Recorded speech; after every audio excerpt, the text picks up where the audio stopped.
Welcome. In today's video, I'm going to be walking you through how to enable secure connections on Opera GX.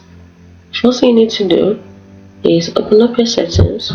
You can go through this place by clicking on the Opera icon, scroll all the way down until you see settings, or you can use the keyword, the key shortcut, which is alternate plus P.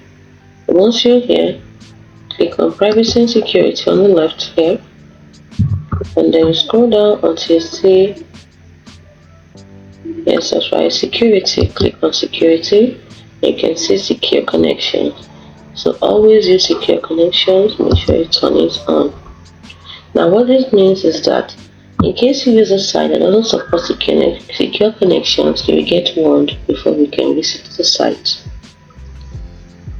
And if you want it to also warn you when private sites include things like your company's intranet, want to warn you for insecure public and private sites, you can also turn it on here. Instead of to warn for insecure public sites only, if you want it to also warn you for insecure public and private sites, you turn this on. If you really want to warn for insecure public sites, you turn this on. It depends on you. Hope you found this video helpful. Do not forget to like and subscribe to the channel for more. Thanks for watching.